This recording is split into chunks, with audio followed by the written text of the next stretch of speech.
A service of KIBMradio.com, the Internet's home for an all-old-time radio.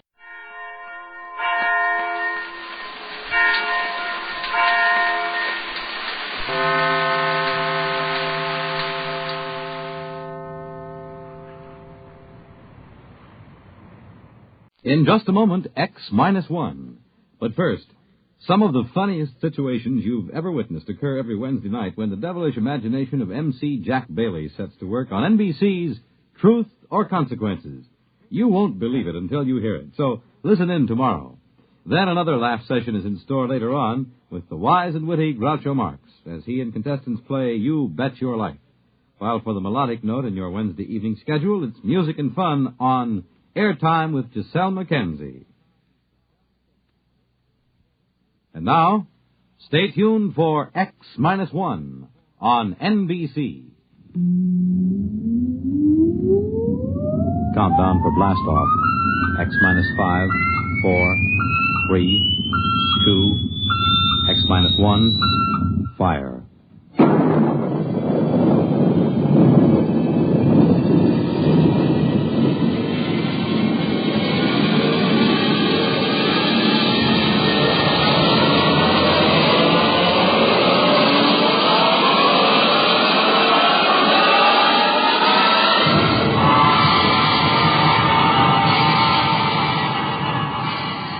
From the far horizons of the unknown come transcribed tales of new dimensions in time and space. These are stories of the future, adventures in which you'll live in 1,000,000, could be years, on 1,000 maybe worlds. The National Broadcasting Company, in cooperation with Galaxy's science fiction magazine, presents X-1.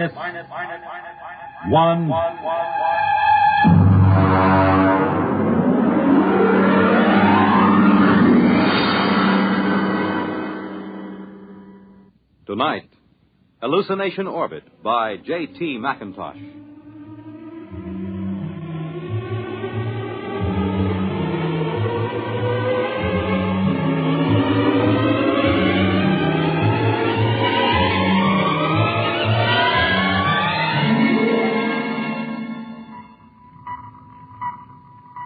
Mr. Chaka. Sir? Stand by to release pickup rocket. Yes, sir. We'll break orbit in 8 hours, have damage control pull the rods on the number 3 pile. Check leakage. Yes, sir. Try and have the locks cleared of all unessential personnel when that pickup rocket comes back. There's no point in making trouble. I understand, sir. Pickup rocket away, sir. Very well. Take over, Mr. Chaka. I will be in my quarters if I'm wanted.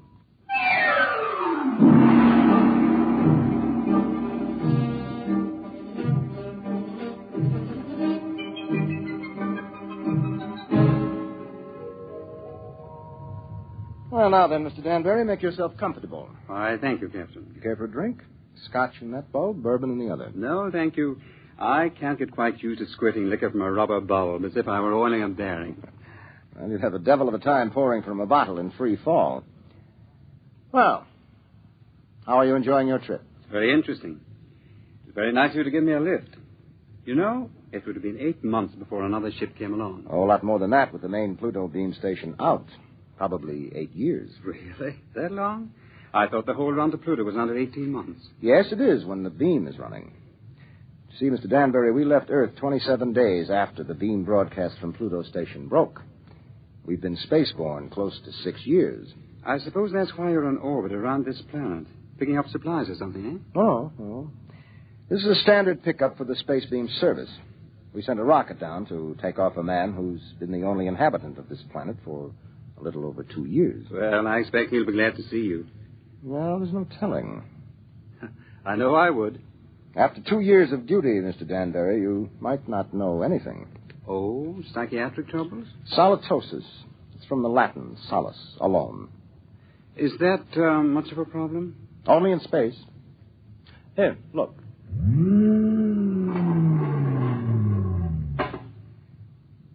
Look through that port. Seems empty. It is. It's empty of horizon, sky, sunlight, ground. It's empty of time. It's empty of people. You can't live in it too long without something happening. I see. But surely people have been alone before space flight. Oh, yes, but they have been on the same world with other people. And that seems to make a difference. You take a hermit on Earth, he may spend his life trying to escape civilization. Put him on a deserted world, he turns psychotic. Is there a cure? Oh, sure. Put him back with people. At least about 40 people. That seems to be the critical number. See, I have 48 in this ship's complement. I could run her with about 18. But if I tried to, I'd have psychos on my hands 6 months after blastoff. But then every one of these men on the beam stations, they're all alone, aren't they? That's right. Well, then they must get it. They do. It wouldn't pay to leave more than 40 men on a space station. And less than 40 is too dangerous. Solitosis can be homicidal. So they leave one man. Now, he gets it all right. But you can snap him out of it just by taking him back to Earth. That's why I like to have as few people as possible around when the pickup ship comes back. It can be pretty unpleasant. And what are they like? How does it affect them? Well, so far, I've picked up about 28 space station officers. I've seen 28 different sets of symptoms.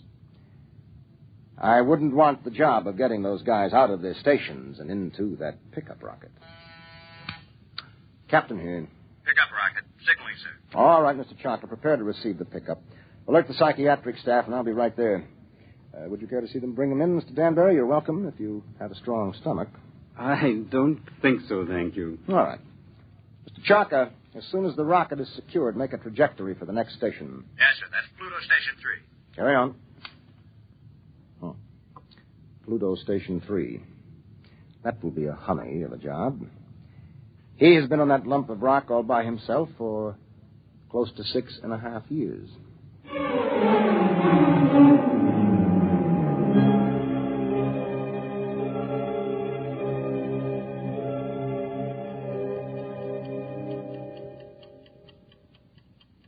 Pluto Station 3, daily report. Colin Ord, space officer.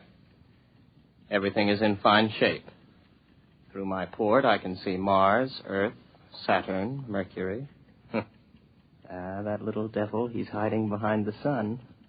He's been quite furtive lately. Why I'm required to record this report every day escapes me, because it's quite obvious to any empty-headed brass hat at the central office that not a word of this has been worth the tape it's been recorded on for the last 5.5 years. But if it amuses you gentlemen to hear me wander, after all, you are paying for the tape. Which gives me a fine thought. I'm going to set the pickups through the whole station and leave the tape running. That'll give you a daily report all day, so keep on listening. Right now, I have the distinct impression that Earth is winking at me. A rather suggestive, lewd wink. It helps to see the planets, doesn't it? Oh, I thought you were reading. I was. You know, if you hadn't been able to see the planets, you would have been a straitjacket case long ago. Well, who knows I'm not one now? You don't, anyway. Well, I think that so long as you talk sanely about madness, you can't be so far gone. It's out there somewhere, isn't it? The rescue ship. Somewhere. How long now, Colin? Where could they be now if they started whenever the beam failed? I haven't worked it out since the last time you asked, but they could be very close. Well, if the beam hadn't failed, they would have been here long ago, wouldn't they? Oh, sure. 11 months with the beam, over 6 years without it. Well, anyway, that triple times 6 years' pay adds up to quite a pile. You'll be set up for life when you get back to Earth, won't you? And at 29. I'll be rotten with money. Oh, well. It's been nice knowing you. That's because of the others before you. I've learned a lot. Never talk of the others. And above all, never talk of any others to come. I'm sorry. Would you like to play chess? It's a long time since we did. I don't think so, not anymore. I'm a little tired of chess. Oh, I know. I understand. I won't bother you. I'll go to my room, Colin. Well, don't get upset. I'm not. I understand. You're just tired of chess. You still listening, gentlemen? That last few minutes might have been a little confusing. You'd like to know who I was talking to, wouldn't you? I'm afraid you can't hear her on the tape. That's Una. And I'll tell you what she looks like. You might find it interesting. She's beautiful, but rather cool. She always wears a white shirt and sharp, creased green slacks. She's got a good figure, but in a calm sort of way. She plays a good game of chess, although I beat her 2 out of 3 times. Of course, you know why you can't hear her on the tape. But I still know, too. That's a point in my favor, isn't it? That brings up an interesting question, gentlemen, because I'm tired of Una. I'm beginning to find her a long, cool, slightly unappealing bore. My problem is how to get rid of her. I can't just tell her to vanish. She's a little too real for that. I dreamed up a ship to bring her. I'll have to find another to take her away. Well, I might as well get to it. Oh, no. No, I'm not going to bother about the ship. It's too much mental effort. I'd have to think up everything I saw, and frankly, gentlemen, I'm too tired. Maybe she'll take the hint. A lot of them did. Susie did. And Alice. Oh. I remember Margie. There was a girl. A load of bricks had to fall on her head. Took me 4 weeks to get rid of her. No. Let Una figure her own way to get off the station.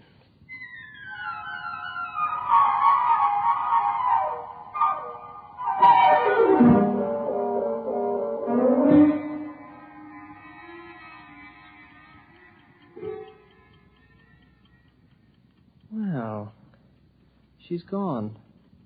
I thought she might. The ship's gone, too. Well, all in all, I don't think Una was really very satisfactory. One of these days I'll start believing in them, and I'll be really gone.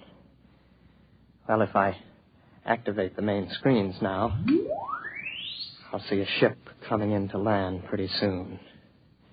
Every once in a while I have a thought that when the ship really comes, I'll think it's make-believe.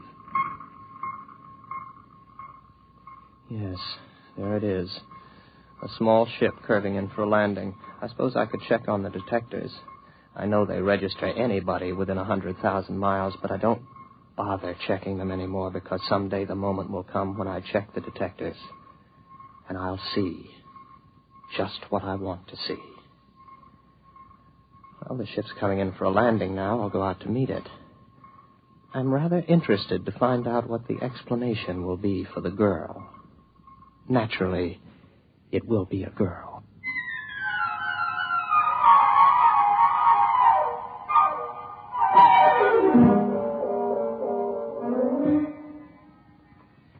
It's all right. You can take your helmet off. The air's all right in here. You must be Baker. Oh, good heavens, no. Baker was before me here. You can't be one of his dreams 7 years late. I'm Ord, Colin Ord. Before we go any further, just how does halitosis affect you? Well, that's new. None of them ever asked that before. It makes me see things that aren't there. And you know there's nothing there? Sometimes. Do you know I'm here? I'm making a point of not wondering about it. Well, one thing you can be sure of. This. Do you see this? This is a gun. I just want you to know I'm not heaven's little gift to lonely space station officers. Is that clear? Oh, yes. Yes. What's your name? Elsa Cutterline. You want to know why I'm here, of course. Not particularly. What? Well, that's always the weakest part of the story. I don't like to press it. Why don't you, take off your space suit? I'll tell you why, just the same. I killed a man. Why and how doesn't matter. I had access to an experimental ship. I thought if I disappeared for about 2 years... Oh, please, don't labor over it. I'm not asking questions. Why not? Well, when we get around to it, I would be interested in the story you can concoct for being dressed like the cover of a magazine story in rather minimal clothing. It's been years since I thought up anything like that. You must be a throwback. What are you talking about? You know, you're going to have a tough time with that gun when you get tired of holding it. It's a heavy gun. How long do you think it'll be before I take it from you? After all, you have to sleep. There's no door in the station you can lock that I can't get in. I know. I just wanted to make sure you weren't violent. I think I can get on with you, Ord. Yes, I see. The question is, my dear, whether you're real or not. Well, don't I look real? Oh, yes, but that doesn't prove anything. As a matter of fact, the realer you look, the worse off I might be. But then there still is the remote possibility that you might actually have killed someone and decided to hide out on a space station. Shall I tell you something else, Elsa? What? I'm suddenly tired of the whole business. Breathes there a man with soul so dead, I'm sure you know the rest of it. I would suddenly like to have enough people around me so that I could be sane.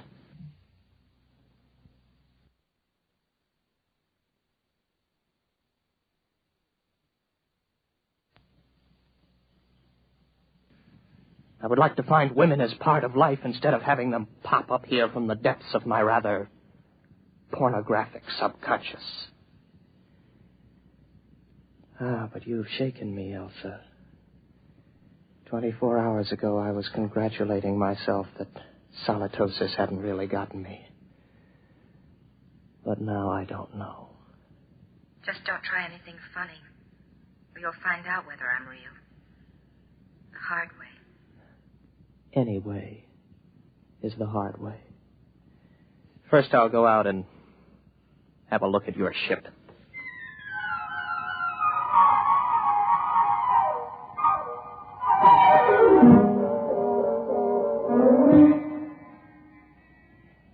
£14 per square inch air. Heat.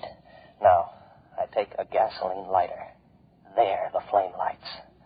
But on the other hand, if there was no lighter and I see it, I could also see it burn when there isn't any air. As a matter of fact, how do I know that I can read a meter for air pressure? And now that I look again quickly, I find I haven't got a lighter in my hand, and as a matter of fact, the pressure meter reads 0. There's no air on this ship. As a matter of fact, there isn't any ship. Elsa is no more real than Una. All right, Colin, old boy, sit here and concentrate for about 15 minutes, and you'll be able to walk through the walls of the ship.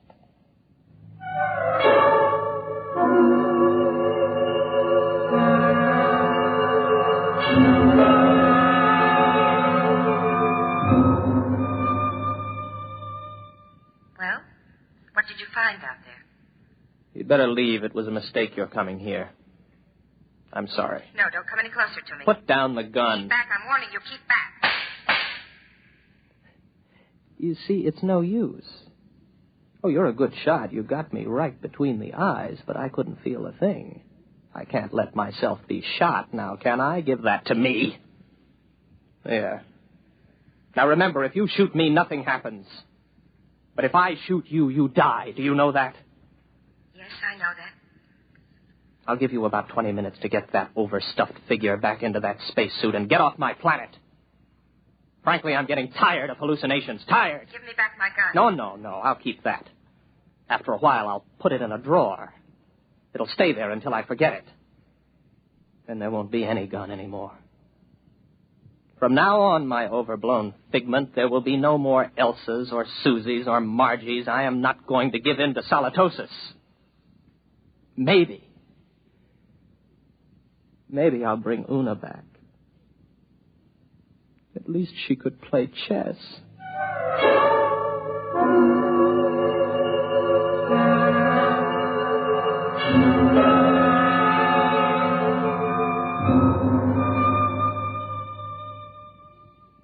Pluto Station 3, Daily Report, Colin Ord, Space Officer. Gentlemen, I have successfully fought off solitosis for 2 days, and I have been alone. However, I'm afraid I'll lose as I watch my main scope now. I see a ship coming in again. I wonder what this one will be like. It's a launch from a larger spaceship. Maybe a lifeboat. Dorothy came in a lifeboat. I wonder what this one will be like. I've got to find out when she comes whether she's real. That's the key, as long as I know if she's real. When I don't care anymore, that's when it's really got me. The ship's down now. There she comes out of the airlock. I've got to find out whether she's real.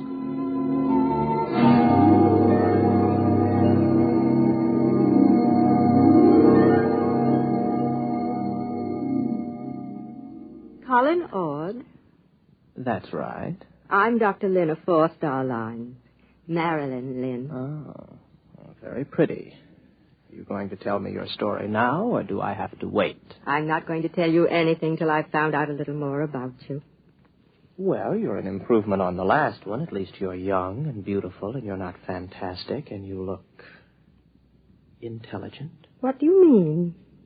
Don't worry about me. I see things that aren't there, particularly people. Oh, so you don't believe I'm here? Would you, if you were me? Do you know I'm not here?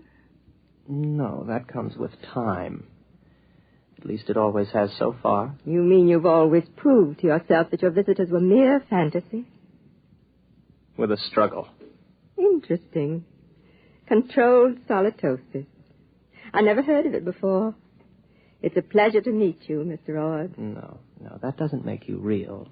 They all say that. Why should I want to make you accept me as real? I don't know. But they all do. When will you know? Oh, I can't say. Maybe in 5 minutes. Maybe not for hours. How do you do it? You don't shoot me to see if I die or anything like that, do you? No, nothing like that. If I shoot you, you do die, like the witches in history. They'd die if they were, and they'd die if they weren't. Your mind has remained agile enough. Naturally. I never heard of solitosis inhibiting intelligence. Would you like some coffee? Is that part of the test? Whether more coffee is actually drunk than you drink yourself? No, that doesn't help. It would be very easy for me to make half what I thought I made, to fill a cup with nothing and pass it back. You look afraid. Why should I be? What am I doing? Am I doing something I don't know I'm doing? No. Would you like me to wash the cups for you when we're done? That won't prove anything. Next time they were used, I could just imagine they were washed, couldn't I? Where are you going? To find out if you're real. My ship. Go ahead. Good luck.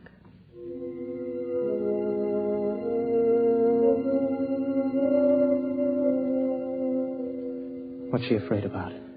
Something I said. None of the others were really afraid of me.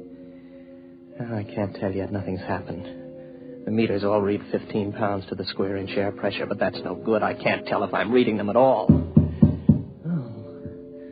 Well, the wall's solid enough. My hand hurts.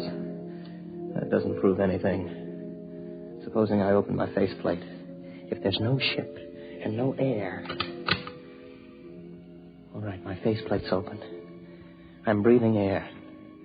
Then again, on the other hand, my faceplate may still be closed. Maybe I only think it's open. I can't tell. I can't tell that she isn't real. That means it's finally gotten me. It gets everyone. I don't really know if anything's real, if I'm real, if this space station is real, the planet, the universe, the galaxy. Maybe all life is in my mind. I think. Therefore I am. Yes, I remember that from school. Oh, I'm tired. I've got to get back to the station. Very tired. Close my faceplate, if I ever opened it. Get back to the station. Got a headache. Terrible headache. I'm very tired.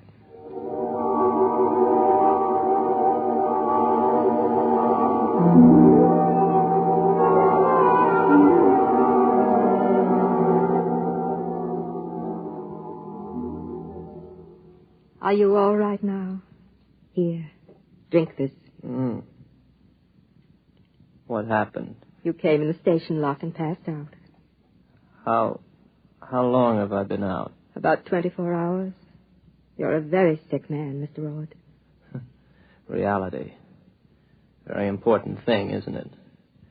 It's the most important thing there is to learn. Merely to you. Solitosis naturally affects what matters most to the individual, but we needn't talk about that. But I know now. You're not real. You can't be, even though I feel you are. How did you decide that?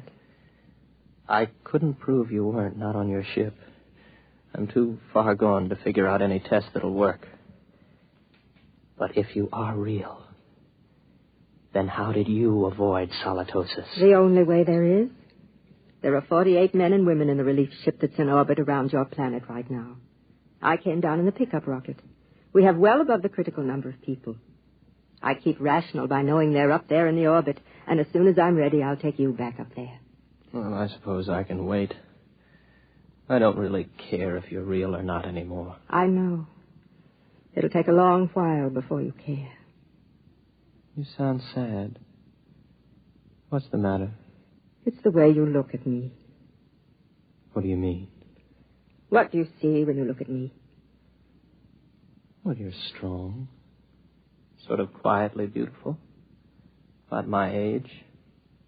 You're wearing a tunic and slacks. And you don't have a wedding ring. I noticed that. That's what I thought you saw. I'm real, but not your picture of me. I'm a doctor, Mr. Ord. All first contacts with station officers are made by trained psychiatrists. I'm a doctor. And I was a girl once. But that was 40 years ago. I'm 66. You can't be. Oh, yes. It was very nice to be a girl again. I could see myself in your eyes, and I almost felt young again.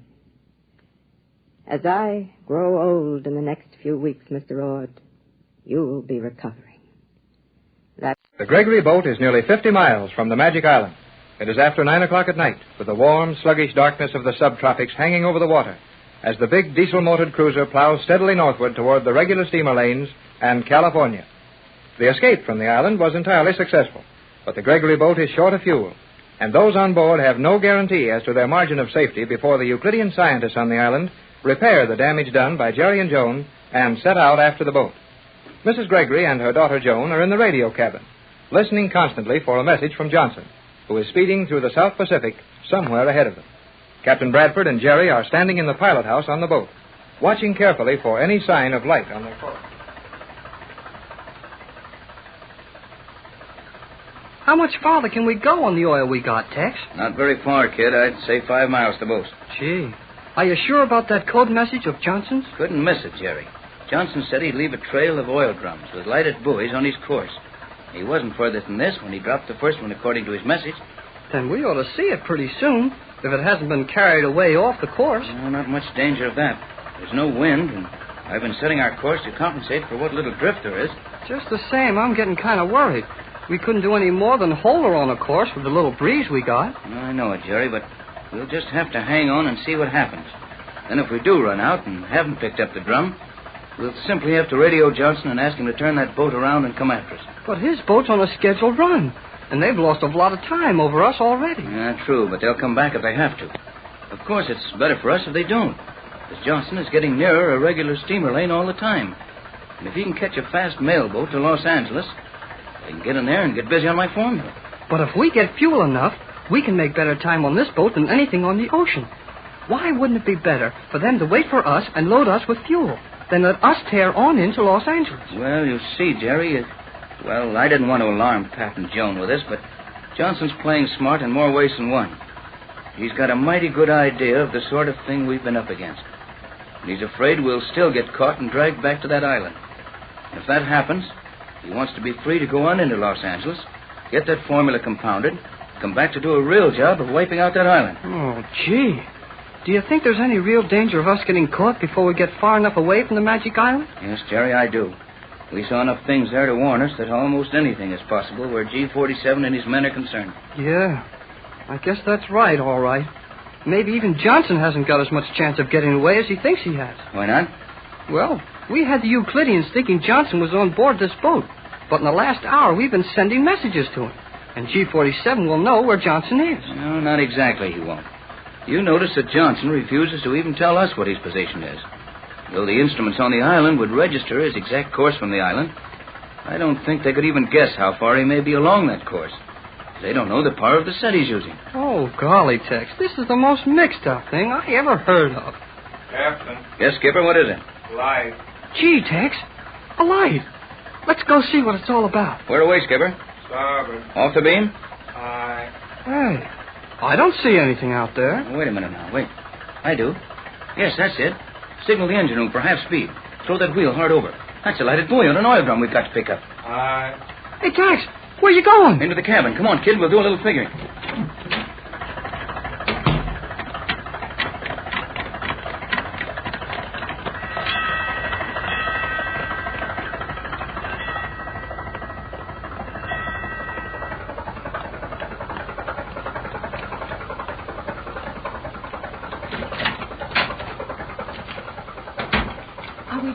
Course, Tex. I heard the engine room telegraph. Yes, we're circling to pick up the first of the drums of oil Johnson dropped for us. Oh, you have seen the lighted buoy, then? Oh, no. The skipper saw it. You know, that old guy may not talk much, but he navigates with his eyes open. You're right, Jerry. That's why the skipper is so valuable. Now, we've got to do a little scout practice on the chart here and see why that buoy should be so far off our course. Hey, the motors have stopped. We must be getting ready to pick up that oil drum. Sounded to me more like we've run out of fuel. Yes, that's about it. Run out on deck, will you, Jerry, and help McLeod and the skipper haul that drum aboard? You may have to rig up a little canvas, too, to reach it if the fuel's going. Aye, aye, Cap. Come on, Joan. Oh, may I, Mother? Of course, dear. Stop in my cabin and put on a heavy sweater, though. You've had enough exposure. Oh, but it's warm out on deck, Mother. You come on and do what your mother says. Yes, Jerry, of course. You've got something on your mind. Tex, what is it? Well, I don't like that running out of fuel, for one thing, and that drum being so far off our course for another. We're not out of the woods yet, Pat. But Johnson's last message sounded confident enough. Yes, I know, but, well, Pat, I wasn't going to tell you. Yes, Tex? And I told Jerry not to discuss it in front of you, but things lack a whole lot of being perfect for our getting away safely. I know there's a certain element of danger, Tex, but after what we've been through on that island... Exactly, dear. After what we've been through on that island, we don't want any more of it. You don't think there's much chance of those Euclideans being able to stop us now, do you? Well, we're only 50 miles from the island. If those chemists wake up while we're within striking distance, or if the remaining guards can manage to get that submerged island drained out and raised, well, they're coming after us. Then, if you think things are that dangerous, why not send a hurry-up call to Johnson, have that boat put about and run back for us? Yes, that's what Jerry asked me, but it's no good. Johnson is taking chances on our picking up barely enough fuel from these buoys. And for all we know, he hasn't enough large drums aboard to dump sufficient oil out for us. Yet in spite of all that, he keeps running away from us. Well, I'm not sure I understand what he's doing, Tex. I do, perfectly. He knows our danger, and he knows that even if we're caught again, he can go into Los Angeles, have my universal solvent formula compounded, and come back here with enough help to finish that island. While if he came back here now and was caught with us, well... Yes, I understand. Sorry, Pat, but it's about the way it looks to me. Listen. Sounded like the winch started. Yes. They must be getting ready to pick up the oil drum. Guess we had speed enough to carry us around to that buoy. They couldn't have rigged a sail and made it in this time. Jerry is helping the skipper and Mr. McLeod take a drum of oil aboard, Captain Bradford. We thought that was what the noise was, Joan. Yes, dear. But how did we get to it so quickly? The buoy was not as far off our course as it appeared to be. The light on it was very small and dim. It was actually not more than 100 yards away when the skipper sighted it. It relieves my mind about more than the oil. You mean about being off your course? Yes, at least we know we haven't forgotten how to navigate. How long will that amount of oil last, Captain? I can't very well tell you until I see how large the drum is. Oh, that was stupid of me, wasn't it? Did you notice the size, dear? Well, Mother, it was still hidden down in that dark water. I could not see it. And Jerry sent me in here to tell you that we had found it. No, that's all right, Joan. We'll soon know how large it is. I will go and find out, Captain. Don't bother, Joan. Jerry will come in as soon as they get the engine room hatch.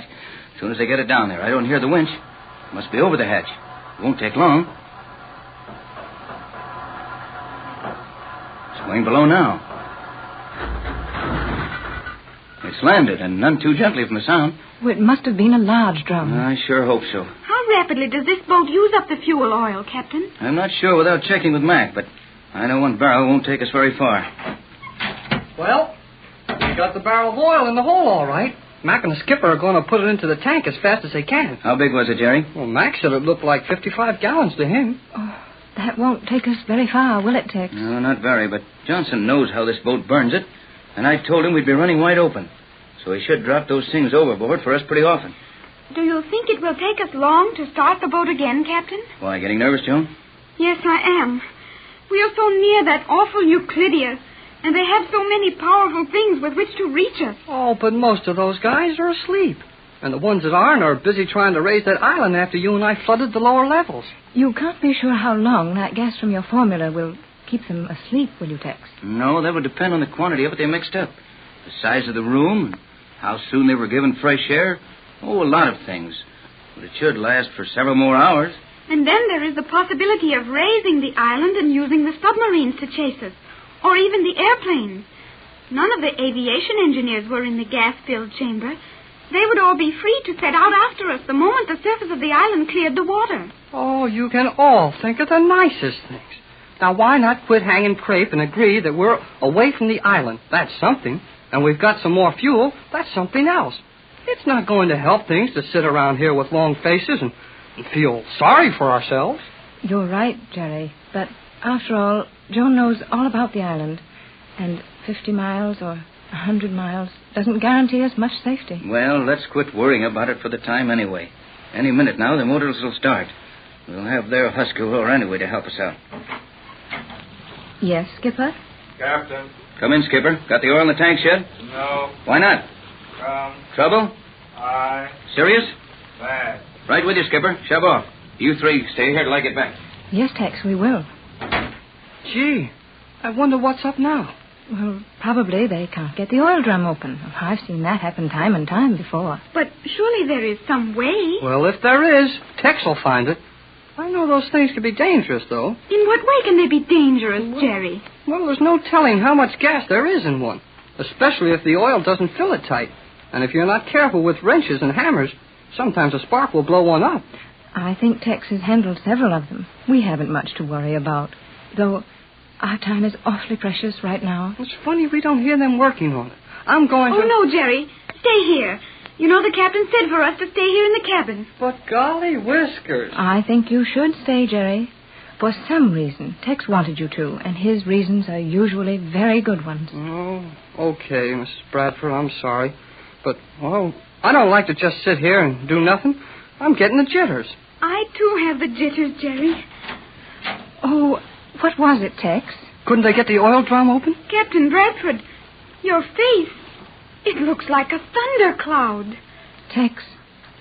Oh, shut that door and come in here. Now, tell us quickly, what's the matter? That oil drum. They got it open all right. Yes, and then what? But we'll never run those motors on that oil. Was it not the right kind of oil, Captain? It wasn't oil at all. It was turpentine. Turpentine? Oh, Tex. Then we can't move. No, we can't move. And we've gone just as far from that island as we're liable to go. Faster than a speeding bullet. More powerful than a locomotive.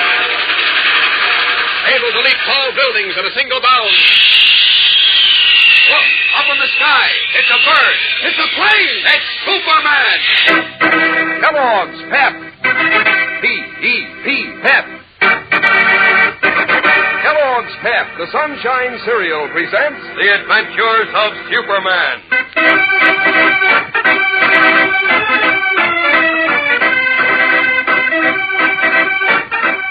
Today, Clark Kent and Editor Perry White are confronted with no evidence to back up their suspicions.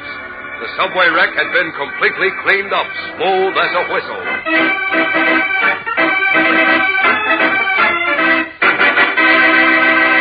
Hello there, gang. This is your pal, Dan McCullough. You know, when you're about to pour cool milk on your dish of Kellogg's Pep, it's kind of fun to think how many others of the gang and thousands of homes are just about to dig into those cool, crisp flakes of whole wheat, too. Sure. And every morning when they take in that first mouthful of catchy, brisk Pep flavor, most likely they think just what you do, that Pep is super. Pep's terrific. And chances are they're all excited, too, about those swell Pep prizes and guessing which one of Pep's 3 kinds of prizes they'll get in their next package. Say, how are you coming with your own prize collecting, gang? Have you got all 7 of those colored cardboard models of fighting planes? Might be one on your next package of Pep, you know. Or your next prize could be one of 24 new full-color bird pictures with a full description, so you'll be hep on those birds wherever you see them. Or it could be your next Pep prize will be one of 18 bright-colored comic buttons picturing a famous comic strip character. Believe me, a whole collection of 18 will make a real show on your beanie cap or your jacket. So step lively, gang. Step right up and ask Mom to get you Kellogg's Pep, the Sunshine cereal, and look for the prize inside your package. Now the adventures of Superman. Because of their zeal in investigating a recent subway disaster, Private Detective Candy Myers was ambushed and beaten up, and cub reporter Jimmy Olsen narrowly escaped with his life. Candy was certain that Clint Morgan, Metropolis Building Commissioner, was responsible for the attacks on him and Jimmy, as well as for the subway disaster. But after interviewing Morgan, Clark Kent decided that the real criminal was someone else, someone whose name Kent thought he knew. With Editor Perry White, he went to the subway cave-in to pick up conclusive proof, only to find the underground tube cleared of all rubble and wreckage. Dismayed, Kent says, Now, how am I going to get the goods on Mike Rickey, Chief? On whom? Mike Rickey, otherwise known as Fat Mike. Fat Mike Rickey? Oh, you mean the contractor? That's right. He built this new subway. And in the last year or two, since Clint Morgan got to be the building commissioner, Rickey's built a lot of other things for the city. A couple of bridges, playgrounds, public swimming pools. He's made a fortune out of his city contracts. Why do you think Ricky's behind this? I thought Clint Morgan... I found Morgan very much worried hiding out on Ricky's $1 million farm. The tie-up is obvious. Of course. You figure Ricky's been jipping the building specifications with Morgan's cooperation, that sort of thing, huh? I'm sure he has. New subway tubes don't just cave in. Yeah, but now what do we do? Rickey must have suspected we'd come back for more samples to use as evidence. So he had his crew work like beavers and got this hole all cleaned up. Samples? Oh, you mean... The concrete he used in the tube, yes. An analysis would show whether it was up to specifications or not. But heaven only knows where it is now. Wait a minute. Come on, Chief. Where? That steam shovel across the street. It's just starting to pull away. See what it says on the cab? Yeah. Rickey Construction Company. What about it? I've got an idea. Just a minute, mister. What do you want, Mac? A little information. Can you tell me where the cop on the corner. I got to get this shovel back to the yard before dark. This'll only take a minute. I'd like to know where all the stuff you dug out of the cave-in, the concrete rubble, was taken. In your father's mustache. Now, scram. Now, wait a minute. I'll be glad to pay to indulge my curiosity. Here's $10. $10, huh? Uh-huh. Well, I'll tell you, mister, we had orders not to say where that stuff was going. Give him another 10. Wait a minute. But now the stuff is all gone. I can't see any harm in telling where it is, especially since it ain't worth nothing in the first place. And even if it was, nobody could get at it by now. What do you mean nobody can get at it? Because by this time, it's at the bottom of the Metropolis Harbor. Uh-oh. Oh, thanks. Forget it. See you again sometime. Well, that's that, Kent. Maybe not. It is. Even if we hired a diver to go down to the harbor for the samples of that concrete, it wouldn't do us any good. We can't prove it came from the subway cave-in. Which is exactly what Mike Rickey planned. But what? I just thought of something. Wait here, Chief. Where are you going now? I'll see you back at the office, Chief. What do you mean? Where are you going? I'm following a hunch and a prayer. Come back here, Kent. Now, let's see. Where can I change clothes? All these people around. I'm losing time. Now, there's only one thing to do. Around this corner out of the Chief's sight. Here we are. Now, up to that skyscraper roof. Up! I hate to take a chance like that dressed as Clark Kent, but every second counts. Now, out of these clothes. The last truck might not be at the harbor yet, and if it isn't, there's a chance for Superman to take care of Mr. Rickey. There we are, all set. Up, and away!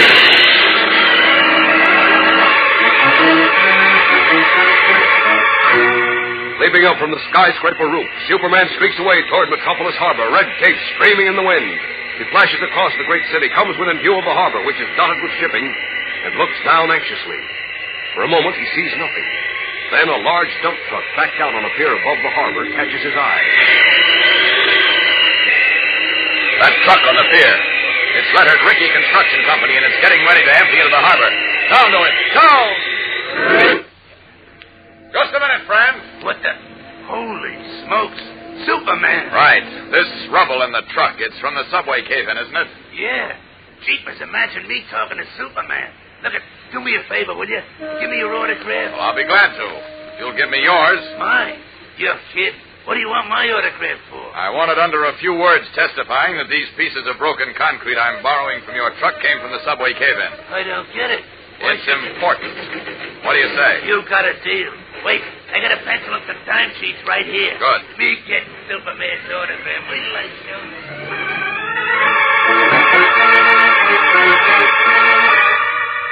Eagerly, the truck driver writes the few words Superman dictates, receives his autograph in return, and then watches open-mouthed as the Man of Steel leaps high into the air, waves, then veers and rockets away. Meanwhile, having just returned to his office in the Daily Planet, Editor Perry White is talking to Private Detective Candy Myers. That's what Kent said, Candy. He said he found Clint Morgan, the building commissioner, vacationing secretly on Mike Ricky's farm. Mike Ricky? You mean Fat Mike, the contractor? That's right. Kent is convinced that Ricky gypped on the building specifications on the 9th Avenue subway. Undoubtedly with Morgan's knowledge, and that's why we had that terrible disaster. Kent thinks that, huh? Yes, and I'm inclined to agree with him. Ricky's known as a pretty tough character. I can see him having Jim abducted and you beaten up where I can't see Morgan doing it. Morgan's a soft-spoken, pussyfooting political grafter, not a roughneck. Yeah, that adds up.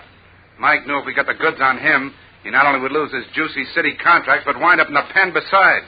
So he had his goons do a job on me and Jim. Looks that way, Candy, but you can't prove it. I'll prove it. How? I'm going to have a little talk with Mike Ricky. The kind of talk he understands. I'll get the truth out of him. Now, wait a minute. I'll show that dirty rat he can't get away with stuff like that in this town.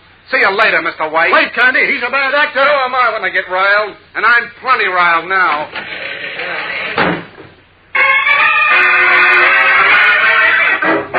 Alarmed, Perry White can do nothing to stop the enraged Candy Myers, realizing that the impulsive detective is heading for serious trouble. And Candy is heading for trouble and into danger, as we learn in a moment when we return for the tense climax of today's episode. So stand by. Say, do you know why opening a package of Kellogg's Pep is like reaching into a grab bag? Why, sure, you've guessed it. It's because you always get such a swell surprise seeing which one of Pep's 3 kinds of prizes is in the Pep package. You're never sure whether it'll be one of Pep's 7 colored cardboard plane models, and say, are they a keen collection, or whether it'll be one of those 24 beautiful color pictures of birds with a description to help you spot these birds every time. Or then again, your prize might be one of 18 bright-colored comic buttons, each picturing a favorite comic strip character. All you do know is that whichever one of those 3 prizes you get, it's strictly super. And that goes double for Pep itself. Why, the way those crisp whole wheat flakes of Pep make with the flavor is terrific. Yes, sir, you'll say that Pep, the Sunshine cereal, is just about the smoothest breakfast dish there is. So crisp and cool that, well, it keeps your spoon coming right back for more of the same until your bowl is clean empty. And that's the right idea, gang, especially nowadays when we're sending the cereal grains to folks overseas. So remember, eat all your Pep. Don't waste it. As Candy Myers sets out vengefully to see Mike Ricky, the fat contractor is in his lavish, vividly decorated penthouse apartment with his henchman known as Shortcake and building commissioner Clint Morgan. Both Ricky and the undersized Shortcake wear bright-colored sports jackets and two-tone sports shoes. Morgan, dressed conservatively, looks deeply worried. I tell you, Mike, this fellow Clark Kent is clever. He tricked my secretary into letting out where I was. Then when he saw your initials on the ashtrays at your farm, he said he knew whose farm it was. So what, Clint? So what? Sure, so what? Well, I'm afraid he'll find out other things that he shouldn't. Yeah, well, don't you worry about that. He won't find out anything. Yeah, don't you worry. He won't find out nothing. Well, I'm not so sure. I tell you, he won't find out anything, so stop worrying, will you? The only thing that could put us behind the 8 ball is the concrete in the subway cave-in. And every scrap of that is in the bottom of the Metropolis Harbor right now. Right, Shortcake? Absolutely, boss. So you see, Clint, you ain't got a thing to worry about. No, not a thing. Well, all right, if you're sure, Mike. Wait a minute. Hello? Yeah. Who? Oh, yeah, sure, Eddie. What gives? Who has? Kent. You mean Clark Kent, the reporter? What about Kent? Shut up, will you? Yeah, I hear you, Eddie. Yeah, keep talking. Yeah? He did, huh? Why, that dirty. Sure, I can figure that out myself. Okay, Eddie, I'll take care of it, yeah. Yeah, so long. What happened, Mike? What about Clark Kent? Well, this ain't so good, Clint. Oh, what do you mean? Tell me, what happened? Well, Kent was nosing around the cave-in this afternoon, and he found out from a steam shovel man where we were dumping that stuff in the busted tube. Yes? A little later, some guy shows up at the harbor, just when one of my trucks is going to dump the last load. And this guy gets some of the busted concrete. Some of the busted concrete? Yeah. Who was it, Kent? No. Kent didn't have time to get to the harbor. He must have called up somebody near there. And I figure the guy he called up is Candy Myers, that private eye I thought I cooled off the other night. You see, he lives right near the harbor. And Eddie says he's a pal of Kent's. Yeah, that's who it must have been, boy. I don't like this, Mike. No, I don't like it either. If they get that concrete analyzed and compared with the building specifications, I'm in the soup. Oh, you and me both. What are we going to do? What we gotta do. We gotta take care of those two Reisenheimers, Kent and Candy Myers, and we gotta do it quick. Right, boss. We gotta... Be quiet, Shortcake. But that would be murder. So what? Do you rather go to jail? Well all right, no, then but... shut up, will you? I gotta think. Yeah, shut up. The boss gotta... Hey, what's that? The buzzer from downstairs. Yeah, see who it is, Shortcake. Yeah, okay, boy. Yeah? What's cooking, Junkhead? What? No kidding. Wait a minute. Hey, boss, Candy Myers is downstairs. He wants to see you. Myers? Is he alone? Wait a minute. Is he alone, Jughead? Yeah, he's all alone, boy. Well, say, ain't that just dandy? This makes it nice and easy. Have him come up, Shortcake. Have him come right up. Opening a drawer of his elaborately inlaid desk, Fat Mike Ricky closes his hand around a revolver, then waits expectantly for Candy Myers to appear. Candy is walking directly into a death trap, while Superman is unaware of this latest development. What will happen? The moment is tense with suspense, gang, so don't miss Monday's exciting episode. Tune in, same time, same station. And remember, for breakfast, it's Kellogg's Pep. For excitement, the adventures of Superman.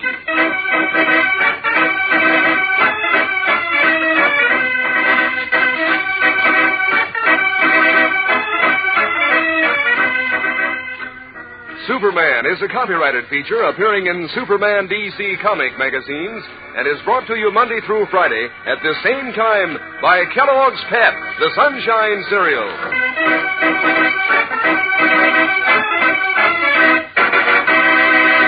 Say, gang, talk about famous names. Why, Kellogg is the greatest name in cereals. And Kellogg makes Kellogg shredded wheat, crisp, tender biscuits that are full up with natural nut-sweet flavor. Toasted the Kellogg way, just right. Mighty good for breakfast and mighty good for you. They're whole wheat. Mom knows Kellogg shredded wheat is economical, too. You get 15 biscuits in every package. They're made to fit the bowl. Ask Mom to get you some Kellogg shredded wheat. And be sure to be with us on Monday for the thrilling adventures of Superman. This is the Mutual Broadcasting. Fed up with shoveling snow? Can't shake that cold of yours? Want to get away from it all? We offer you Escape.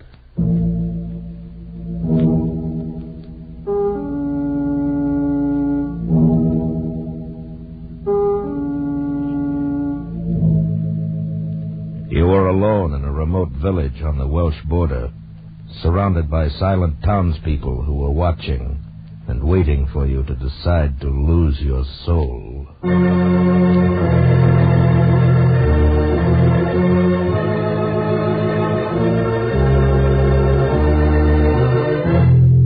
Escape, produced by William N. Robeson and carefully contrived to free you from the four walls of today for a half hour of high adventure.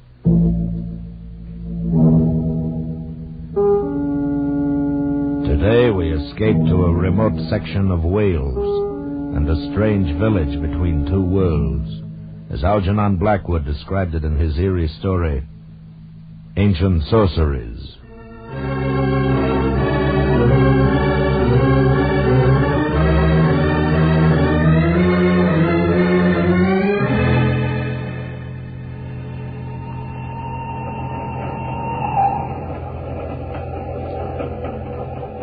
I had spent a week's vacation in Wales and was returning to London by train when it all began. It was late afternoon. We'd left the Welsh mountains and crossed the border into western England, passing through a countryside which appeared singularly empty, deserted of life. Over the soft hills and the valleys between hung a faintly perceptible haze, giving to the whole landscape a feeling of enchantment and unreality. The train slowed at length to stop at a tiny wayside station. As it did so, a sudden thought occurred to me. Why not leave the crowded train with its irritating noises and spend the night in this peaceful spot, then take a slower and emptier train in the morning. On the impulse, I rose from my seat, and the man sitting opposite me said, Why, say, sir, we only stopped here for a minute or two. If you were thinking of walking about a bit. No, matter of fact, I'm getting off here. I thought you were going to London. I'll go on in the morning. I'm going to stay here for the night. I strongly advise you not to. I beg your pardon? This is the village of Malton. Malton? I've never heard of it.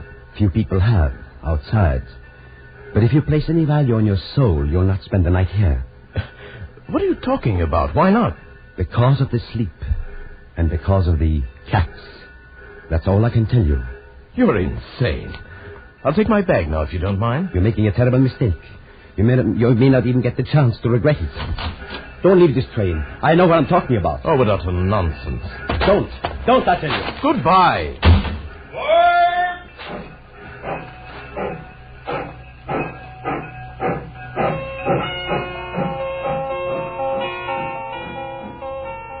I stood there on the embankment as the train pulled away. What was the matter with the man, anyway? Cats, sleep. His words made no sense. I picked up my bag and started walking up the long hill toward the village, and suddenly, for no reason at all, I shivered.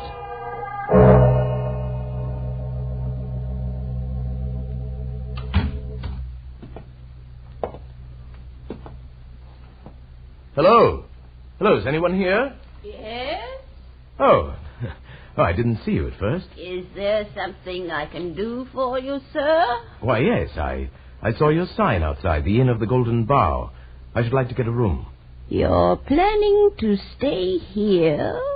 Why, yes. Very well. You may sign the register. Here. Thank you. I'm going to catch another train and go on in the morning. Yes, of course. There we are. Arthur Llewellyn. Llewellyn? Yes, from London. Arthur Llewellyn. You've been a long time coming back. What? But now that you're here, you'll find there are some things that never change. Madam, I'm afraid I don't know what you're talking about. You rang, madam? Don't worry. The gentleman would like a room for the night. His name is Arthur Llewellyn. Aye, so it is. Welcome back to Malton, sir. I knew I'd never been here before. What was it all about? First the men on the train, and now these people. Were they crazy, or was I? Oh, well, I left the inn and walked along narrow cobbled streets, beneath quaint gables leaning out from the silent, shuttered houses, through dappled pools of light and shadow. As I walked, it gradually dawned upon me that the village of Malton was centuries old, older than any town in England ought to be. And the people I passed now and then were dressed in the fashion of another day. They paid no attention to me, went silently about their own business. Yes, that was it.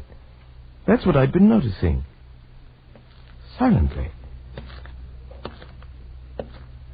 As I walked, I noticed they came and went with only soft padding sounds to mark their passing, as though they walked in shoes with soles of velvet.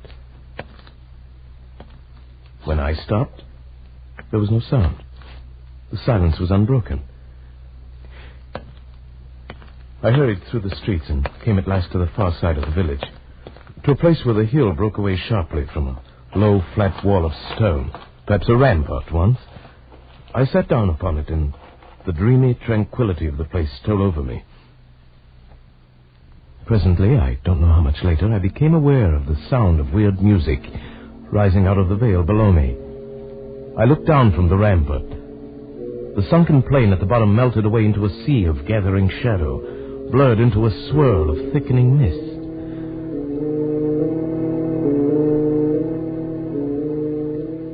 I thought of dead trees swept by the night wind, of animals with half-human voices singing to a white moon, of the wailing of cats on the roof tiles at night, of unearthly creatures far off in the sky calling to one another in chorus.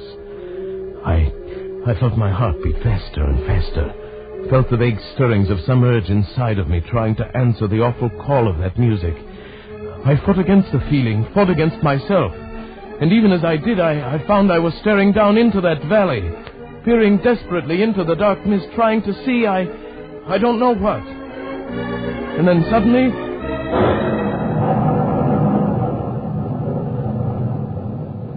the music ended. I stood on the rampart alone, dusk fallen about me, and the early night wind moaned with a chill breath. Quick terror rose up in me. I turned and ran on through the darkened streets, ran with heart pounding, dodging its shadows, through one dim alley after another, and arrived at last panting and almost breathless at the door of the Golden Bough. You've been a long time returning, Mr. Llewellyn. It's past 7. Yes, I guess I walked farther than I meant to. I didn't realize it was so late. You heard the music, didn't you? Yes. Yes, the strangest music I've ever heard. How did you know? Who plays it, anyway? Then you didn't remember it? No. Why should I?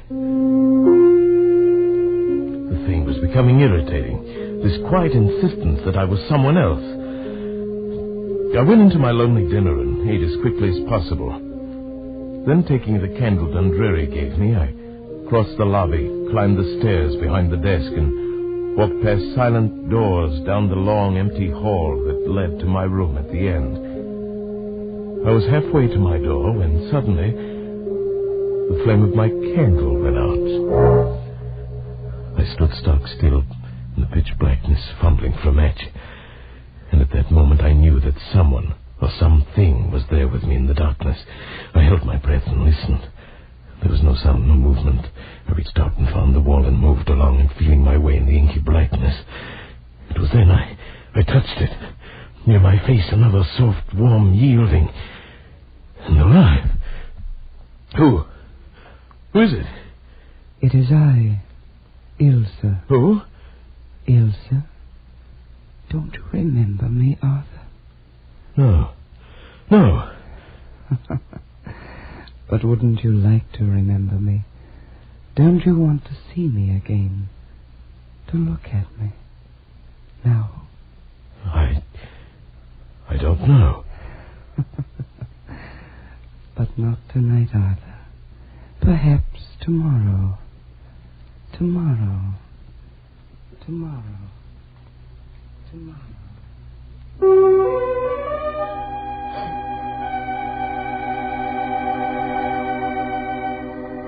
I stumbled blindly through the door of my room and shut it behind me. I lit the candle and flung myself across the bed. The room was small, with one shuttered window, and the light of the flame flickered on the walls and ceiling. I stared at the hand that had touched her out there in the dark hall. I lifted it to my face and smelled the barbaric scent that still clung to my fingers. It was evil and maddening.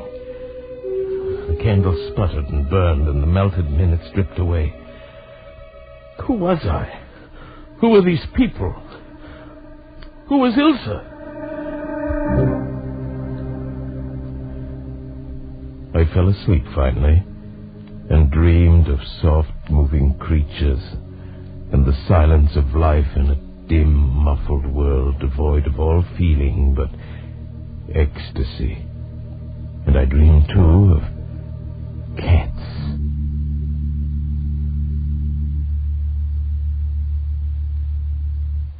You've slept quite late this morning, Mr. Llewellyn. Morning, Dundreary. I felt as though I'd been drugged. The night air here in Malton is very conducive to sleep. I'd meant to catch the morning train to London. Now it's too late. What a terrible shame. Yes. Oh, by the way, Dundreary. Yes, Mr. Llewellyn? Do you... I mean, I was wondering if you'd know anyone by the name of Ilse. Ilsa happens to be my daughter, Mr. Llewellyn. Oh, I didn't hear you come in. I hope you were able to sleep well, without unpleasant dreams. I guess so. I'm so happy to hear it. Perhaps then you may decide to stay with us for a long time. That's very kind of you. No, it's not kindness, Mr. Llewellyn. But all of us are hoping that you may decide soon. Decide? Decide what? It was no use. None of them would answer my questions. They seemed to think I should know already. I left the inn as soon as I'd eaten, walked around the streets of the village. I began to notice I was never completely alone. If I turned down an empty street, someone always stepped from a doorway or entered from the opposite end. Wherever I went, within 5 minutes, a dozen people were strolling near me. And I realized these people were watching me tensely, as a cat watches a mouse or another cat.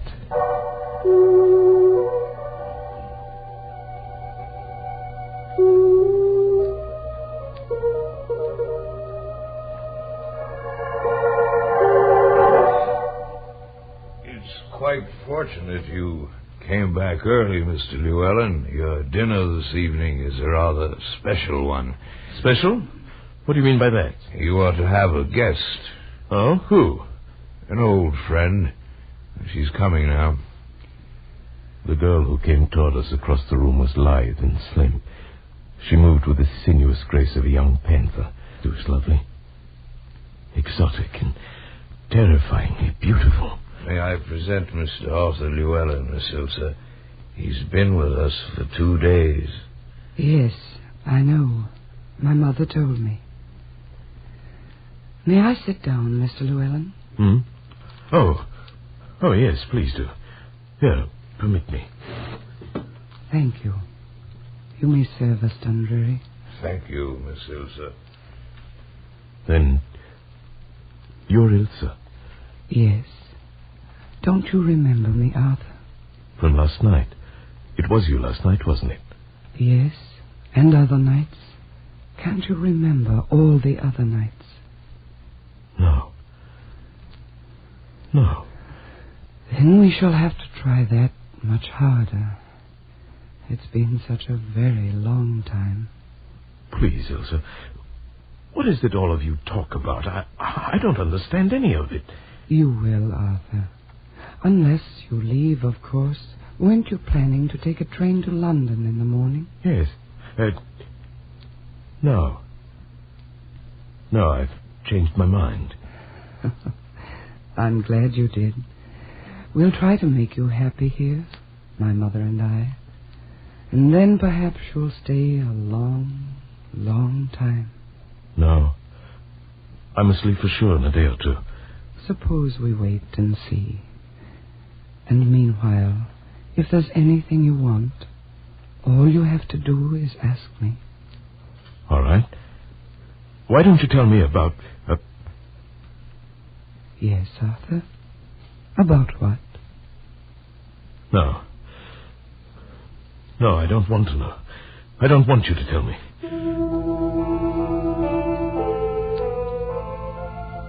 Suddenly I realized I was afraid to know.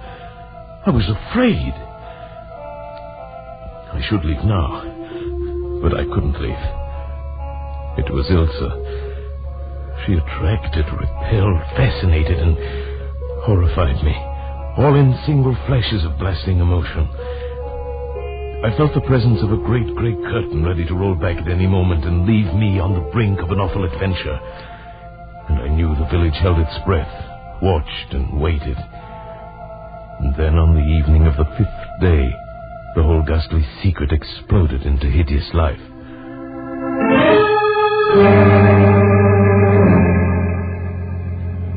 After dinner, Ilsa had asked me to walk with her. It was the first time I'd been outside the inn after dark. We walked through the village in the moonlight, saying very little. And and came finally to the stone rampart above the sunken plain. We were quite alone. Look, Arthur. It's a full moon tonight. Do you know what that means? Yes. It means I can see more clearly how beautiful you are. Do you really believe that? Do you think I'm beautiful? Like a soft, sleek leopard in a warm jungle of shadows. But wait, I'll see you even better in a moment. Arthur, what are you doing? These dry leaves by the wall. They'll make an excellent bonfire. There, you see? No. What's wrong? The fire. No, Arthur, put it out. All right, Ilsa. Don't worry, it's all right. There. Didn't even get a chance to get started. There, you see, it's out. Yes, I see. Why did it bother you so much? Don't you remember the fire? No. What fire? No. Don't talk of it. Look at me instead. Look at me, Arthur. Yes, Ilsa? Arthur, do you love me? Yes. Yes, Ilsa, I love you. I'm glad. That means you'll come back to us then. I don't know what you mean, Ilsa. You can know everything. Tonight, if you want to. Yes, I do. I do, Ilsa. You must know a part of it already, down inside. You must remember some of it, don't you? Yes. It's like something buried for centuries, deep inside of me. Now it's beginning to come alive. Let it come alive. Don't fight against it. You belonged to us once, long ago, and you still belong. Yes. I seem to know that. That's why you came back. You heard me calling. You heard them calling. And you came seeking the old life again. Yes, but... Ilsa, I'm afraid. Are you afraid of me? Look at me. Ilsa... Will you live the old life again? With me tonight? Yes. Yes. Oh, I've known that you would, because I own you, Arthur. You belong to me, and I want you to come with me. I shall never let you escape from me again. Yes, yes. Go back to the inn, then. Wait for me, Arthur. I shall come for you. Tonight.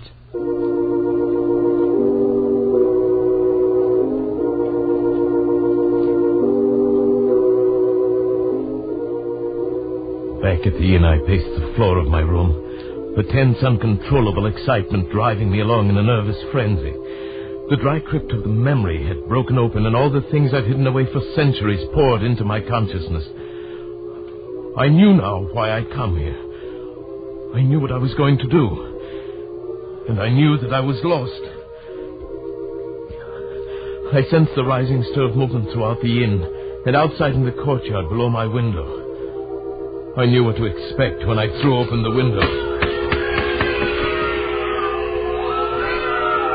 From every window of the inn and from those of the houses about the court were leaping great monstrous beasts with soft dark fur and eyes that gleamed with eerie phosphorescence. Cats of human size. This was the secret of Molten. Lycanthropy, the witchcraft of centuries long dead and buried. The half-human cries floated up to me, and the moon cast their dark shadows on the ground as they padded across the courtyard and vanished through the narrow streets of the village, heading for a hideous rendezvous. This is what I'd been. This is what I wanted to be now. I scarcely heard the door of the room open behind me. Are you ready, my love? Shall we join them? Yes. Here, Arthur, the sacred bomb made of vervain and mistletoe and blind things out of the sea. Remember? Yes. Yes, I remember. Take it. Use it. We'll change now. Transform. Leap from the window and join them. Lead us again, Arthur. Yes. But not here, Ilsa. Not yet. Wait until we get there. Then we'll change. If you wish. Come then, Arthur, to the stone wall above the grove. That's where we'll change, on the stone rampart.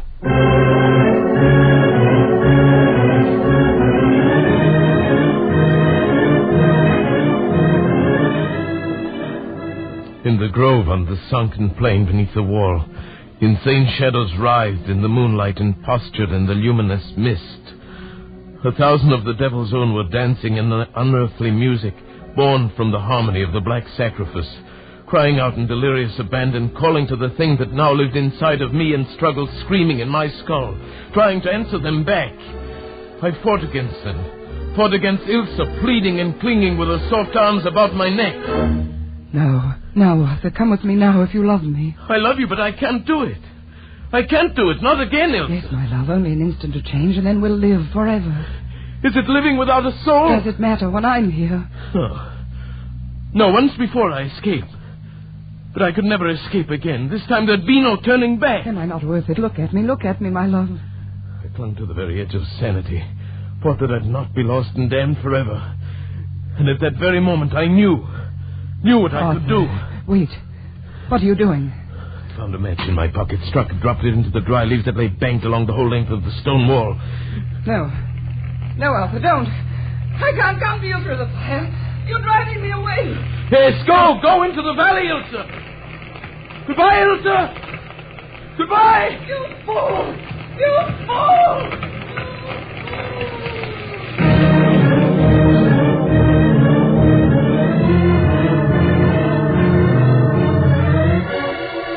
I turned from the wall of flame that for a few minutes would shut me off from the valley, ran through the moonlit streets, not back toward the inn of the Golden Bower, but down the long road that led away from that cursed village of Malton.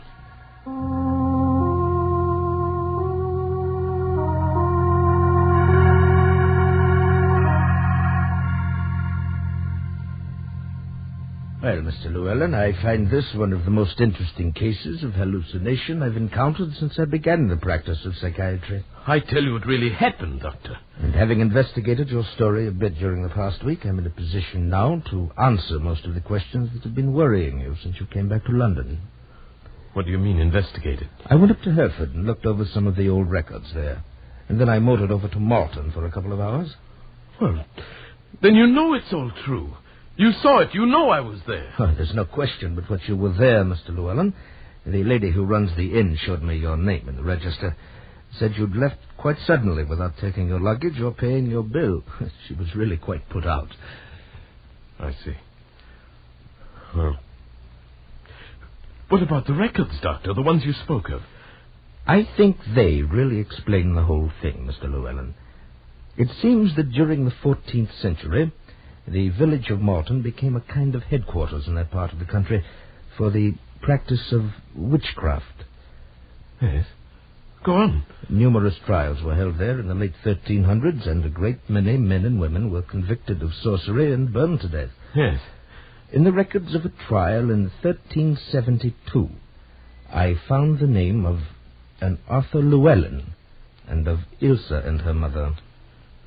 That proves it, then. It proves a clear case of hallucination. You knew that story before you went there, not consciously, but somewhere down in your latent memory. I knew nothing of it before. That man was an ancestor of yours. The story must have been known in your family. When you arrived in Malton, accidentally, the association of the name just pulled the trigger, and your imagination did the rest. But, Doctor, my parents died when I was 4. I've never been around any of my family. No matter. You see, a childhood memory is amazingly persistent at times. Yes. Yes, I suppose it is.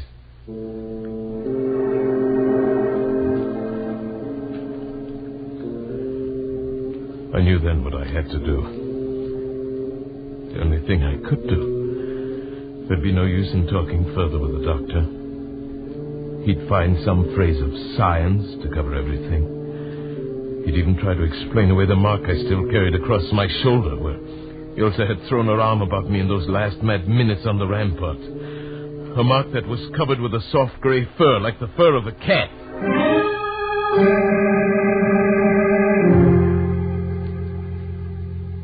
Yes, I knew now what had to be done, and must be done while I still retain my sanity. One last act, final and irrevocable. An act that begins by walking into the railway station at Charing Cross.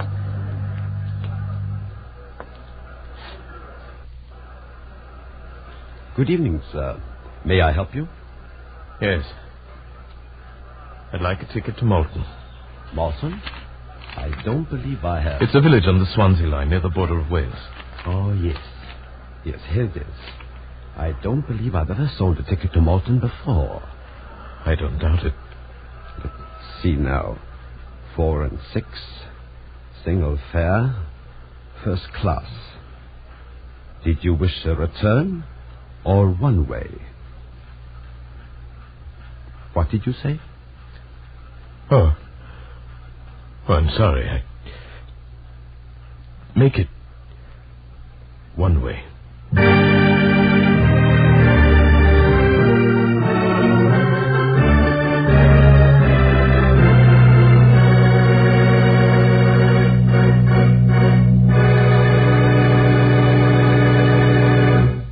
Escape.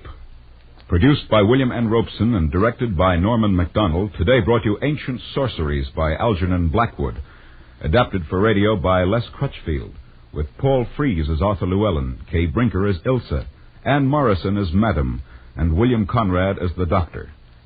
Music is conceived by Cy Fewer with Eddie Dunstetter at the console. Next week, after you've had a hard day at the office or bending over a hot stove, next week at this time, when your problems seem too much for you, we offer you Escape.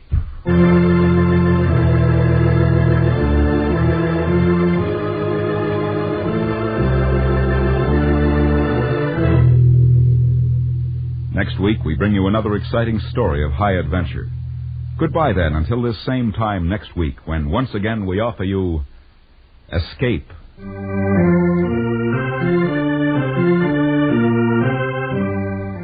This is CBS, where 99 million people gather every week. The Columbia Broadcasting System.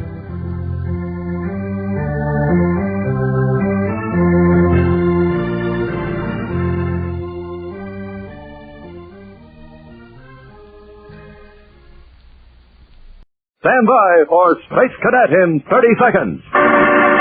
Kellogg's Raisin Bran has a secret. Kellogg's Raisin Bran has a secret. Yes, Kellogg's brings you the secret of a more delicious breakfast treat. It's new, it's wonderful. It's Kellogg's Raisin Bran, both fruit and cereal, all in one box. You get plump, tender raisins dipped in honeycomb, along with delicious gold and crisp bran flakes. So try the new fruit and cereal combination. Get Kellogg's Raisin Bran, because Kellogg's Raisin Bran has a secret. And now, Kellogg's Corn Flakes, the cereal that helps you have more punch till lunch, invite you to rocket into the future with Corbet. Space Cadet.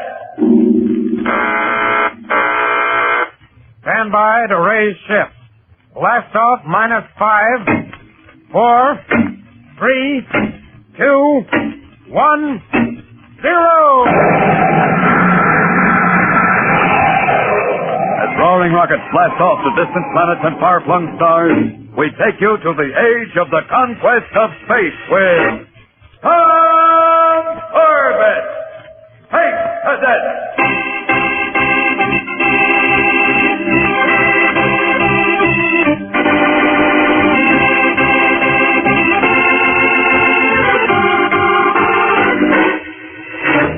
Like a giant metallic ball hanging in the vacuum of cold black space, the Venus space station swings around its mother planet in silent orbit. Inside the cavernous man-made satellite, Space Cadet Tom Corbett and his friend and unit mate Cadet Roger Manning, on a tour of special training duty, go through the routine procedure of directing a rocket ship to a landing in one of the station's massive airlocks. Space freighter Betty Swift from Space Station Control. Hit forward braking rockets. Steady as she goes for airlock 12. And standby mooring cable. End transmission. Control tower to radar bridge. Check in. Radar bridge eye. What do you want? Check the angle of approach for the Betty Swift, Roger. Way ahead of you, Space Boy. She's right on course. Thanks. Stand by. Attention crew, airlock 12. Stand by for arrival of space freighter Betty Swift. Energize magnetic mooring lines. Contact in 90 seconds. That is all. Okay, Roger. Log her in. Right, Tom. Say, how about grabbing a bite to eat? I'm off duty at 1100 hours. So am I. Meet you in the mess hall in 10 minutes.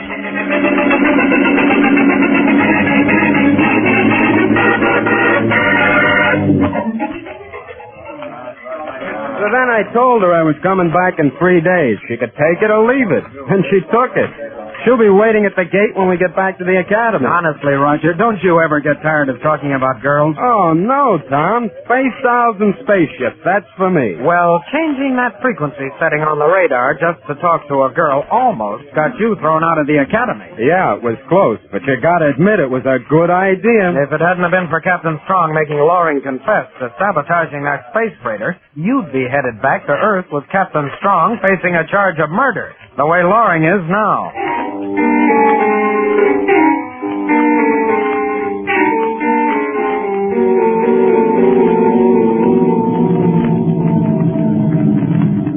All right, Loring. Here's your food. I'll slide it through the panel in the hatch. Hey, how about opening up, Strong, so I can take a little exercise? Cabin's so small I can hardly stand up. Well, you should have thought about that when you sabotaged that freighter. All right, safe and sound. Are you going to let me out or not? Well, I guess it is a little cramped in there. All right. You've got 5 minutes. 5 minutes?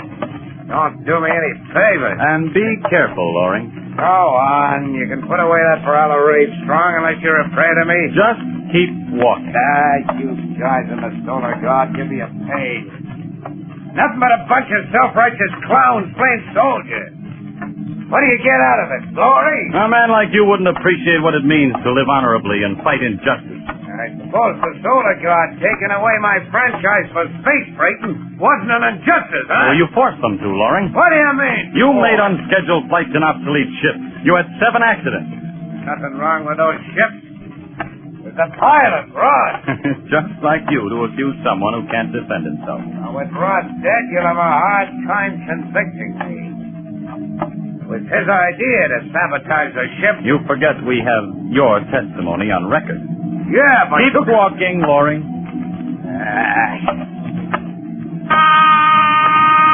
Rocket Scout 7, J4 from Venus Space Station. Come in. Hey, that's one of your Boy Scouts, Strong. You better see what he wants. Might need some help from the big soldier. That's enough, Loring. Now just stay where you are. Venus Space Station from Rocket Scout 7, J4. Go ahead. This is Corbet, sir. Just thought I'd check if everything's okay. Everything's okay here, Corbett. Thanks for being concerned. Well, has Manning gotten into any more trouble yet? No, sir. But there's no telling. He's worried about Astro arriving and rubbing it in about the radar. He should be thankful that's all he's got to worry about. Astro should be joining you on the station soon. Okay, sir. Spaceman's luck. End transmission. End transmission. I'll show you some spaceman's luck, Strong. All right, get back. Get back. You're too careless, Strong. You should never let a prisoner get too close to the control panel. The acceleration levers come out too easy, and they make good blackjack. Now, my friend, you're going for a long ride in this Rocket Scout. By the time you wake up, you'll be missing one prisoner.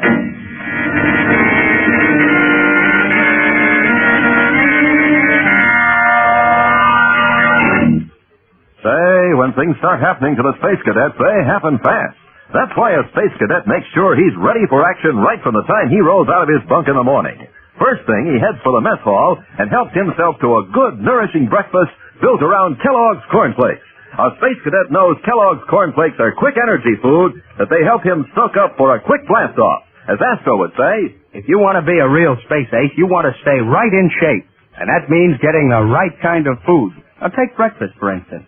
A bowl of Kellogg's cornflakes is a bowl of real, quick energy food. And when I pour them in the bowl, I know I'm going to like them.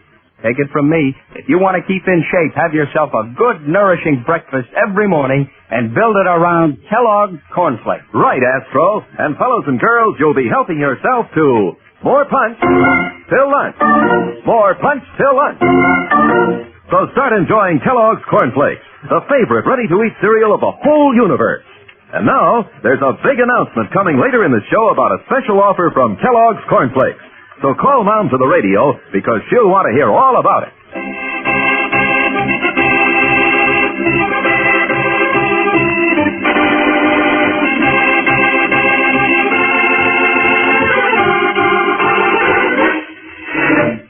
is evening, 6 hours after the last teleceiver contact between Captain Strong on the rocket scout bound for Earth and Tom Corbett at Venus Space Station.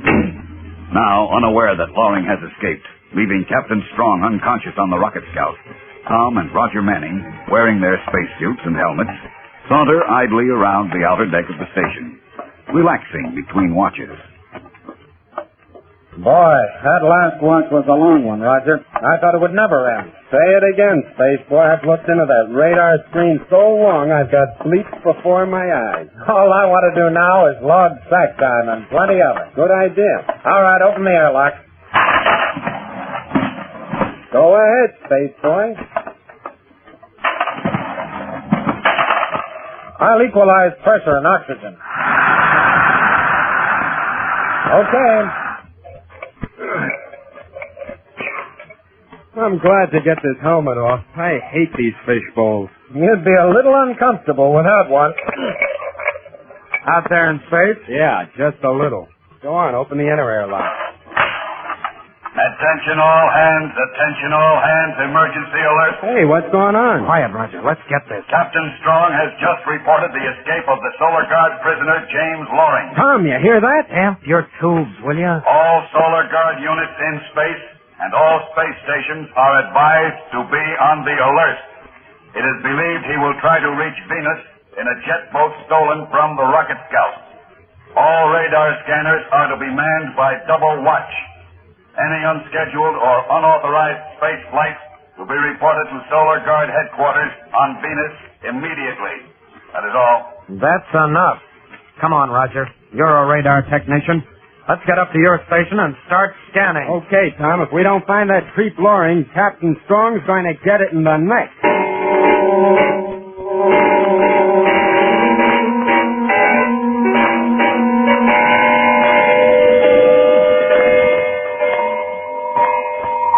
Hey, Tom. You take over for a while, will you? Give me a chance to rest my eyes. Sure thing, Roger. You didn't sight anything, huh? Nope. Nothing but space junk, small meteors and things. Oh, and those 3 spaceships that landed a few minutes ago. I wonder if Astro was on any one of them. He sure was, Tom. Huh? Astro! In the flesh. Well, blast me to space dust if it isn't the old Venusian grease monkey. Astro, are we glad to see you. Hey, stop it. Cut it out. Quit it, fellas. Wow. Some way to greet an old pal. We've missed it. Just a little homecoming. Yeah, we sure did, you big ox. Big what? Hey, put me down. Stop squeezing me. You're killing your best friend. Just glad to see you, Roger. Yeah, I'll bet. Well, what have you fellas been doing? Besides changing the radar frequency to talk to the girls back home? Huh? How did you know? The whole academy knows. Wait till you get back. You're in for it. Hotshot. No, I don't want to go back. I don't see how you're still in one piece, Raj. I thought sure Captain Strong would have cut you into little pieces for that trick. Hey, where is he anyway? Don't you know? Huh? Know what? He's in trouble, Astro. Loring escaped. Crater's a Luna. How did that happen? Loring slugged the skipper and beat her down to the rocket scout in a jet boat. And if he isn't found, Captain Strong's liable to be busted. Oh, he is in for it. Blast it, there ought to be something we can do. Sure. If we were in trouble, Captain Strong wouldn't hesitate to help us. You're right. He helped me with that radar routine. We don't even know where Loring is. Well, he escaped in a jet boat. And he can't get very far in that. Well, Captain Strong said he might try to get to Venus. Astro. Yeah? Where would you go if all you had was a jet boat and you wanted to hide where no one would find you? Gee, I don't know. Isn't there any place on that jungle-infested planet that That's it, sure. What? The jungle. Why, I used to hunt there when I was a kid. Boy, it's plenty wild. Good place for you. Oh, cut it out, Roger. This is serious. Go on, Astro. Well, the jungle's right on the equator.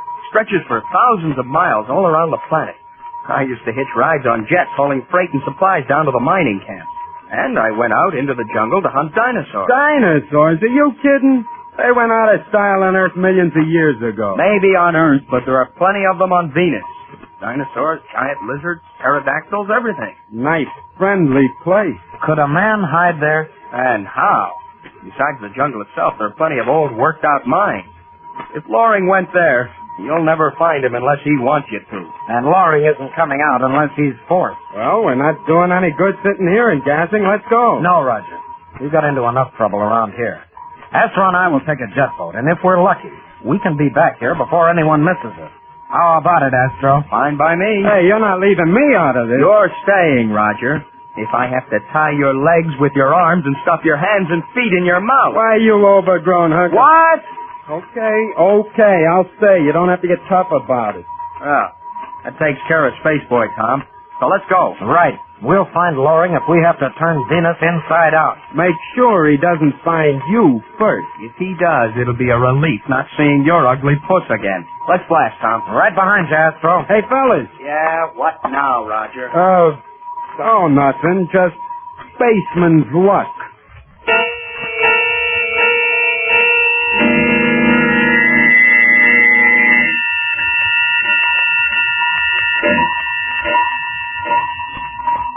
That's the way it happened, Manning. When I talked to Corbett on the teleceiver, Loring slipped up behind me and slugged me with an acceleration lever.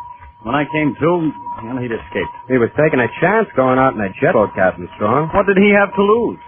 Unlucky he didn't try to kill me.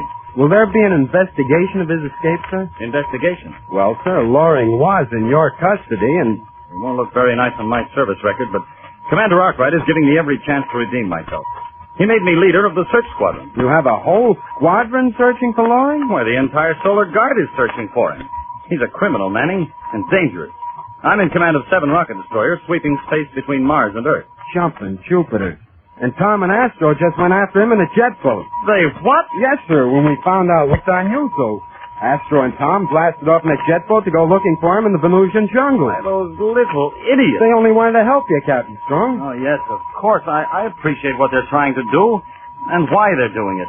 But Loring is a desperate man, and he won't hesitate to kill if he has to. Well, Tom and Astro can take care of themselves, sir. I'm sure they can, but we've got to make sure. Get your gear, Manning. We're blasting off. We've got to find Tom and Astro before Loring does.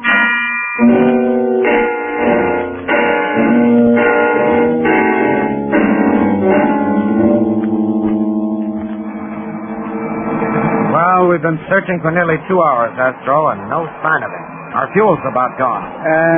I guess we'd better start back. Useless to keep looking for him in this place. We'll never find him. Well, here we go, then. Hey, wait a minute, Tom. Look, over there. Huh? What? To starboard, down by that abandoned mine shaft. See, there's a shack in... Right beside it is a jet boat. Hang on. We're going in for a closer look.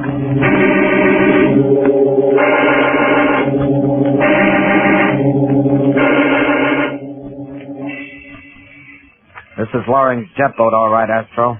There's the ID number on the stabilizer. 7J4. But now, where's Loring? Well, I don't think he would have gone too far from the boat. Hey, suppose he spots our boat, Tom. It'll tip him off that we're after him. You'll find out sooner or later. Besides, I hope he does. It might scare him into blasting off in this boat. Then we don't have to chase him through the jungle. We can wait here for him. Oh, I'd feel a lot better if I had a parallel ray gun. No, we won't need it if we can surprise him. Come on. Let's hide right in the jet boat. Stop then for this, honey boy. Great enemy ghost. Loring. Hiding in the boat all the time. Yeah, that's right. Getting a bang out of all your big talk about capturing me. It isn't talk, No, Loring. Buster, I'll freeze you. Try it. Astro, look out! You asked for it. Astro!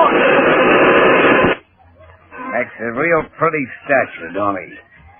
You want some of the same, Buster? All right, Loring. You win. But neutralize the parallel ray. Let Astro go. Oh, no. As a matter of fact, you're going to join him in the deep freeze. You two make nice pickings for the animal life around here. Like that one, for instance. It's a Tyrannosaurus, a real killer. And he's been prowling around here, so I guess he's hungry. Hey, now wait a minute. He must have picked up your scent. All right, Buster, get set. In a few minutes, you and that man-eater are gonna get real chummy.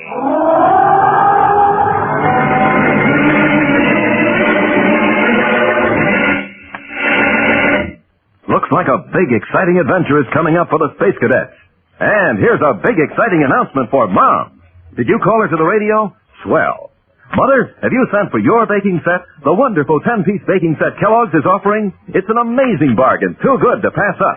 Just listen to all you get. A new kind of mixing bowl holds a generous 5 cups, 4 standard measuring spoons, 4 cookie cutters, a handy bowl scraper, and beater combined. And each piece sparkles and gleams with color.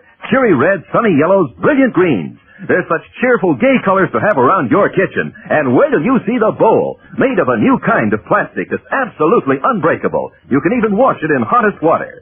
The cookie cutters are different, too. They're real clever, shaped like hearts, diamonds, clubs, and spades with such keen, sharp edges. And what a bowl scraper. The curved edge makes it extra handy. And listen, all 10 pieces are yours for less than you'd pay for the bowl alone.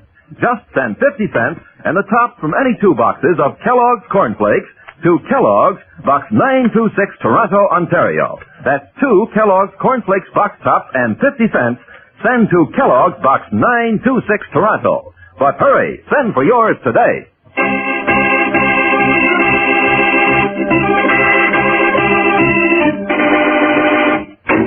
As the roar of the deadly Tyrannosaurus, a prehistoric monster that existed on Earth millions of years ago and still lives on Venus, roars through the jungle, Loring, the escaped criminal, raises his paralo ray and aims at Tom, who stands helplessly beside the already paralyzed body of his friend Astro. Here he comes, Junior. Less than 100 yards away. I'm going to leave you two for him. No, Loring, you can't. It's murder. What do I care? So long, Buster. I'll watch the party from my jet boat upstairs. Have a good time. Loring, wait. No, Loring! And that takes care of both of you.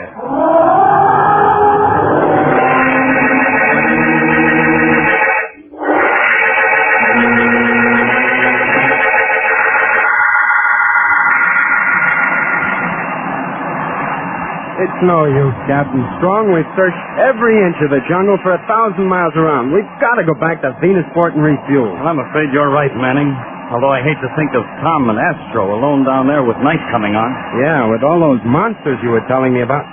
Hey, look down there. Isn't that one of them? Mm-hmm. Certainly is. A Tyrannosaurus, the deadliest of the lot. What in blazes, Skipper? Look, right behind the whatever you call it. A jet boat trying to blast off. Manning, it's the boat from the rocket scout. The one Loring took? Yes. Hang on, we're going after it. Too late, Skipper. Look, that monster reached up and grabbed it. Great Jupiter. Oh, he's tearing the boat apart. Skipper, you don't think maybe Tom and Astro were in it? No. No, look. One man. In civilian clothes. Then it's Loring? It was Loring. Oh, brother. And there goes the monster, back into the jungle. That was pretty awful. Hey, wait a minute. Look down there, Manning. By that old mine shaft. Isn't that Tom? And Astro. Yeah, I'd know that Venusian rocket head anywhere. But they're just standing there. They aren't moving. What's the matter with them? Hang on. We're going down to find out.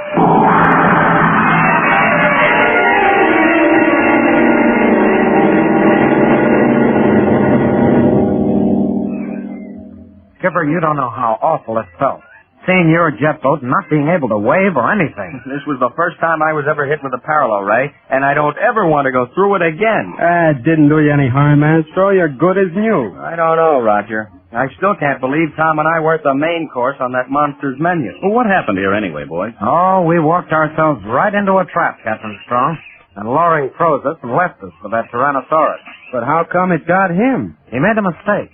By freezing us, we couldn't move. Couldn't run or anything, but he moved. Ran into his jet boat. And when the monster came through the trees, well, he was attracted by the movement. I see. And it ignored you to go after Loring. That's it, sir. Sure did a job on that jet boat. I hate to think of what it could have done to us. Oh, well, it wouldn't have touched you anyway, Astro. Oh, no? Nah, with that tough Venusian hide of yours, you would have given him a first-class stomachache.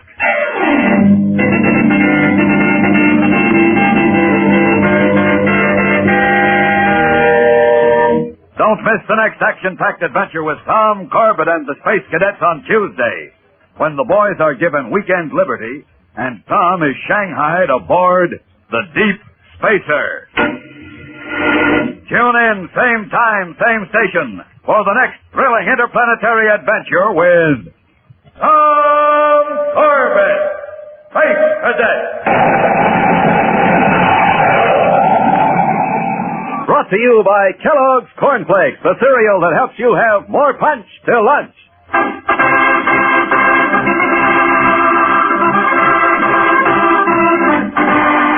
Tom Corbett, Space Cadet, starring Frankie Thomas, also appears in the comic sections of many of Canada's leading newspapers. Look for it daily and in weekend editions.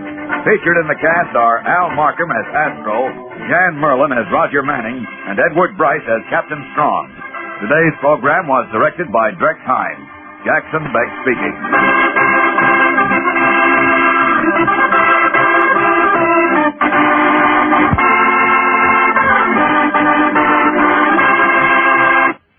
Say, like to make breakfast more fun, have a different cereal every morning? Then ask Mom to get Kellogg's Variety Pack. You see, Kellogg's Variety Pack is an assortment of all favorite cereals. 10 individual-sized packages in one handy carton. With Kellogg's Variety on the table, you can pick and choose to your heart's content from such favorites as Kellogg's Corn Flakes, Pep, Rice Krispies, Kellogg's Raisin Bran, and others. Remember, each of the 10 individual packages in Kellogg's Variety Pack is a generous serving. You choose and open your own package yourself. And because each package contains exactly one bowl full, the cereals stay extra crisp and fresh. So just for fun, make breakfast fun. Ask Mom to get Kellogg's Variety Pack.